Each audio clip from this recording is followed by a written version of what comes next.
Interacting with loved ones with dementia is often hard. It can feel like their personality is drifting away, and conversations can become frustrating and painful when it seems like someone that you love is forgetting who they are. I personally know this struggle well. My nana had dementia and lived with me and my immediate family when I was in my late teens. I got on with her pretty well right up until she passed away, but since then I've learned some things that have changed the way I view people with dementia and how I view the way that caregivers can interact with them. So in this video I hope to provide some insight into the type of memory loss that occurs in dementia, and through that bring some awareness into how you can improve your interactions with your loved ones, improve your relationship, and hopefully make life generally more enjoyable for both of you. And while I'm on the intro, a big thank you to Brilliant for sponsoring this video. First of all then, here's an analogy that I learned that opened my eyes to the ways that people with dementia remember and forget, and helped me understand why interactions with them can go certain ways. I learned this in a workshop with dementia friends, so I'll link their website below. Memories are like books, an analogy for dementia. Dementia comes in many different forms, including Alzheimer's and vascular dementia and dementia with Lewy bodies and so on. It also affects everyone differently, so it's worth pointing out that this analogy, as most analogies are, is an oversimplification. Nevertheless, it's a simple way to understand how people's memories are affected by dementia, and it was originally devised by Dr. Gemma Jones. Think of your memories as books and your brain as a bookcase. At the beginning of your life, you start storing your memories on the bottom shelves and work upwards as time goes on. That means when I'm 80, I'll have a bookshelf up to my head, with my most recent memories around here, my head, my 60s at my shoulders, my 40s at my belly, my 20s at my knees, and my childhood memories at my feet. What dementia does is it swings this bookcase. When that happens, the books at the top are more likely to fall out. In other words, your more recent memories are more likely to be forgotten. This then would mean that my top shelf memories are memories from years ago. As Natalie Rodriguez explains it in a video made by the Dementia Friends on the topic, this can make me feel as if I'm living in the past, and it can explain some of the actions caused by dementia. So if I, for example, had the sense I was living in the 1960s, I might go to make a cup of tea, but put my kettle on the hob. The only problem is I'm expecting it to be one of those old school whistle kettles, but it's not. It's an electric kettle. Next thing I know, you walk in and tell me I can't make tea anymore and I'm a danger to myself. That's just going to make me feel disheartened and confused. However, if you realised why I was putting an electric kettle on the stove, then you might be able to make my life a little bit easier for me. If I'm living in the 1960s, then you can try and join me there where possible. In this case, buy me an old school kettle if you can. I'll get more into this idea of joining me in my reality later on in the video. Whilst the notion of losing memories is of course really sad, the bookcase analogy actually, on the flip side, can provide a bit of hope. If we, instead of looking at those top shelf memories that get lost, focus on the lower shelves. Here there are passions that people had throughout their lives, hobbies that they really cared about, or jobs that they loved. These memories are far more difficult to dislodge. This is why sometimes you see reports of people with quite severe dementia who are still able to sing the words to their favourite song flawlessly. When I was first told about the bookshelf analogy, I was also told about a story of a woman who was living in a nursing home. She was driving everyone who was working there absolutely around the bend because she was tapping everywhere, on doors, on walls, on sideboards. It was relentless. So the people from the nursing home, when they got in touch with one of her distant relatives, asked them about it to try and suss out this habit. Turns out the woman had been a code breaker in World War II. Those tap codes, I assume, hence why she was tapping everywhere. Those low shelf books, the memories of a job that she loved and were a huge part of the narrative of her life, were still there. And discovering about that not only meant that people working in the nursing home could understand her better, but also they could give her activities related to code breaking and puzzles. She'd regained some of her personality. She was seen as a human being with actual interests and a story to tell, and she was so much happier for it. This happiness is vital because whilst people with dementia are likely to forget facts quite easily, their emotional associations with those memories are harder to lose. This is because your facts and your emotional associations are broadly stored in two different areas of your brain. Your hippocampus is big on facts, whilst your amygdala is big on emotions. The bookcase analogy then can be extended to represent these different areas. Your hippocampus bookcase is flimsy and your amygdala bookcase is sturdy, made of rich mahogany or something like that. So when dementia comes along to shake these bookcases, your hippocampus loses its factual memories pretty easily, whereas your amygdala holds quite tightly onto those emotional associations. This is so important to bear in mind, because imagine, again, that I'm someone with dementia and I've forgotten a memory that we share. You get frustrated with me for it and we end up in an argument. You're insisting that I should remember, I'm insisting that I don't. For you, you may, fair enough, think, oh, screw it, I'm going to let out this frustration because she's going to forget that we ever even had an argument anyway. But whilst I may not remember what the argument was about the next day, I'll remember that I'm feeling upset, even if I'm not sure why. On the flip side, let's say you take me out to Blackpool, aka the greatest place on earth, and we eat chips and gravy by the sea. You may feel disheartened when I seem to forget that we even went, whether that's the next day or even on the way home. But even though I can't remember that I ate the most delicious meal known to man, I will be left with the warm sense of joy and contentment and happiness that that day brought me. I certainly don't mean that comparison of situations as a guilt trip whatsoever. I know it's so stressful being a carer for anyone, especially someone with dementia, and your emotions, your frustration and your sadness are valid. But it's just worth remembering that people with dementia recognise and remember the emotional tones of interactions. So trying to proportionally have fewer negative interactions and more positive ones can go a huge way to improve your relationship. Which leads me on to my next point. How can you have more positive interactions with someone with dementia? I've done improvised comedy for years. This means as an improviser I can think on my feet, but I'm also the butt of the joke in most pop culture. We've been studying improv all semester.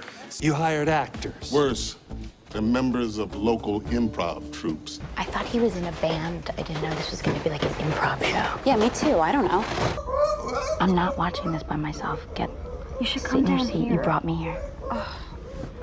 One thing I never expected though was for improv to tie into my experiences of an interest in dementia. But it turns out approaching a conversation with someone with dementia in a similar way to how you might approach an improvised scene could be really helpful, as pioneered by Karen and Mondi Stobie. Now I'm going to talk a lot here about having conversations with people with dementia and how they can often be detached from reality.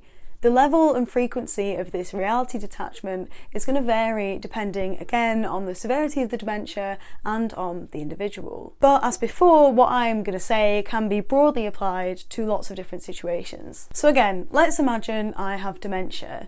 We're sitting together and I say to you, oh, you know, I used to skate in an ice rink just around the corner from here. Your gut reaction might be to say, Sophie, you only moved here a year ago, and besides, there's no ice rink for miles. You might continue by trying to latch on to something that I might actually remember, saying, oh, but do you remember what you did when you first moved here? These are understandable reactions. When we see someone we love saying things that don't really make sense, it's natural to try and correct them, to get reassurance that they do remember the truth and you're just going to guide them there. But whilst in this situation you feel like you're just correcting me and helping put me on the right path, from my point of view, you've kind of called me a liar.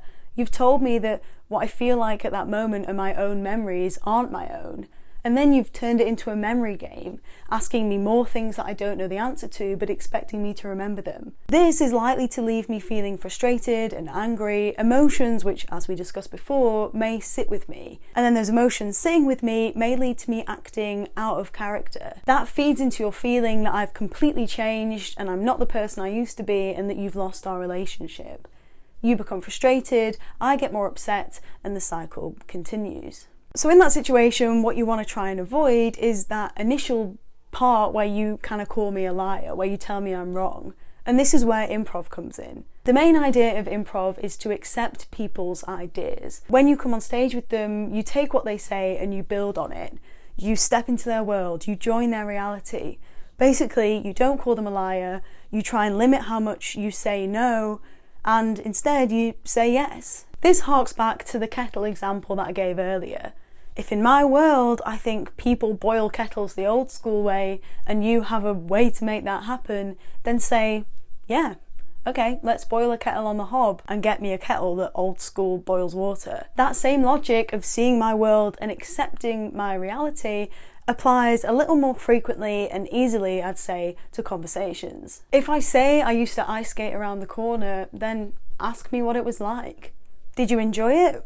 Did you do it with anyone? Answering in that way immediately suggests that you believe that I'm telling the truth. You can be quite vague in your responses, like I've found from looking at a few different examples that broad questions seem to do the job quite well, but you can also steer the conversation down a different route, turn it to something more light-hearted, turn it to a new memory or a new conversation rather than just a reminisce on an old memory. So after I've described my skating experience, whether it's true or not, you could talk about yours. Oh, I'm a terrible skater. I wish you could have taught me, then maybe I would have been a champion. Thinking back onto the kind of conversations I used to have with my nana, I think I often used to lead them down that kind of route. And actually, as seems to be my way in general life, I would end up making a lot of jokes about myself. So her saying something that maybe didn't match our current reality we're living in now was turned into a warm conversation there and then. Me and my nana used to laugh so much. But as I say, whether it's a person with dementia telling you a story, or you both sharing a new conversation, or you making jokes and taking the mick out of yourself, the fact is it all stems from initially accepting what they've said, and in all those situations something really nice has come out of it. It is important to sound like you're not taking the mick out of them though. People with dementia can still tell when you're lying and when you're being patronising. So if you'd responded to my ice skate comment with something like, "Oh yes, you did, Sophie, and you wore pink skates, and you won the national championships, and they made a film about you called Blades of Glory," I'll know you're being facetious. You don't have to take it that far. Just be warm and accepting. And to reference the bookshelves from earlier on, these conversations sometimes have lower shelf memories attached to them, and sometimes they don't. Maybe when I was younger, I used to ice skate, but just in somewhere totally far away from here, or maybe I've never touched an ice rink in my life. The point is that if I've got some kind of world in my head, why not ask me more about it? Of course, having conversations about things that didn't really happen can feel difficult and a bit awkward, especially with someone that you love who you feel like you're losing anyway. You might feel like you're patronising them, or you're letting them live in an unhealthy fantasy world. But remember, facts aren't the currency of these conversations. Emotions are. And so during these interactions, try to focus on the real emotions rather than the questionable facts. Pay attention to that sturdy mahogany amygdala bookcase rather than the weak, flimsy hippocampal one. And if you still feel like stepping into my world and accepting what I think is the truth is indulging me in an unhealthy fantasy world, then I might say that on the flip side, you pretending I'm fine and I'm just going to remember as normal is kind of a fantasy of your own. I know that sounds almost quite harsh, and this is really not to guilt trip anyone. Acceptance is so difficult, and I really understand that feeling of wishing you had the old version of someone back. But here's a couple of things to consider. One is that dementia is going to change your relationship one way or the other, so you may as well try and steer it in a more positive direction. And two, dementia doesn't mean that someone completely disappears. They're still there, it's just the way they remember and recall and experience the world has completely changed. Suddenly they're being told no all the time. No, you can't do that. No, you don't remember that right. It's no's across the board. It's no wonder that suddenly they seem different. It's because the world around them to them has completely changed. So if you can change along with them, then you may see an improvement in your relationship. For example, another classic interaction with someone with dementia is them asking where their partner is. Meanwhile, their partner has been dead for years. This sort of conversation is particularly painful because the way the carer situations often go, it's often someone hearing one of their parents who has dementia say that they don't realise your other parent is no longer alive. But telling that person with dementia the facts not only suggests that they're not telling the truth, but it also makes them relive grief over and over again. And if you keep telling them, then the fact is going to keep getting forgotten, but the emotion, the grief, is going to build up. So instead, let's look at this situation following the steps I mentioned. Recognise what emotion is causing that statement. And if you're not sure exactly where their emotions are at, then asking a couple of broad questions might be able to help you get a sense for it. If they're looking for their partner, maybe they feel lonely. So you could say, oh, I'm not sure where they are right now, but why don't I sit with you for a while? Or maybe they have something they wish they could say to their partner, in which case you could offer to write a letter with them. I know a lot of this sounds easier than it is. If you're living with someone 24/7, it's extra exhausting. If you also need to provide physical care and help, it's extra exhausting. If you, like my mum did, also have kids with needs, then it's extra exhausting. And you're not always going to have time to sit and have a cup of tea or sit and write a letter with someone. And these methods of conversation and accepting people's realities, finding the best ways to do that, it takes practice. And also something I've learned is that it's okay to not be a saint all the time. You're not going to have endless patience. It's fine and normal to think, well, what about me? This is breaking my heart. Why do I have to be the carer and never the cared for? But all I'm saying is that keeping the methods I talk about here in mind could help improve your relationship and lift a bit of the potential negativity out of it. So again, some quick bullet points to bear in mind when interacting with people with dementia include focusing on their emotions, accepting their reality, in other words, not calling them a liar, and building on what they say.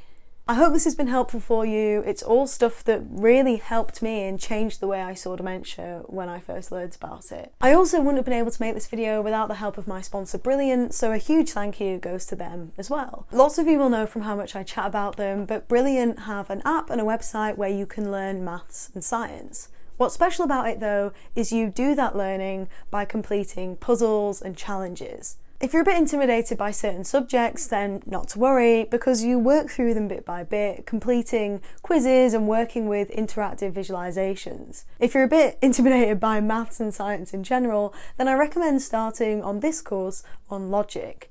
Me and my girlfriend actually made this into a bit of a competition, working through the puzzles and the quizzes and seeing who could find the answer quickest, and I think that's a really nice way to approach it. We haven't broken up yet and we've learnt a lot, so it's a wholehearted recommendation from me. So if you want to definitely not break up with your partner over logic challenges, then go to brilliant.org/sosnotes where you can sign up for free.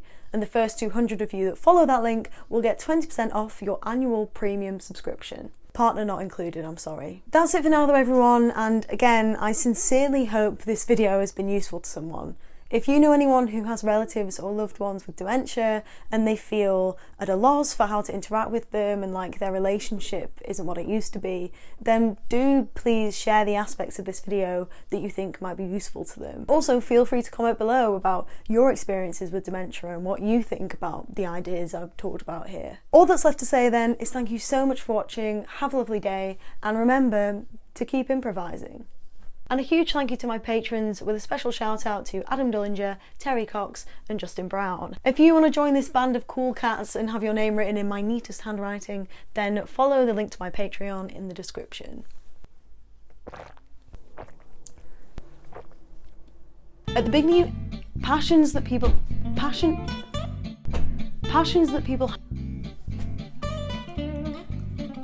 I'm playing two characters, so I need to... Oh, I see. This is the magic of behind the scenes. Why did I choose this character to have a blue shirt on the hottest day of the year? Unknown. Oh, I'll get it. Bye. If you want to learn more about Alzheimer's specifically and what causes it in the body, then here's a link to a video where I talk about that. Or if you want just something totally different but still want my face for some reason, then there's a link to a playlist of my favourites here. Thank you for watching.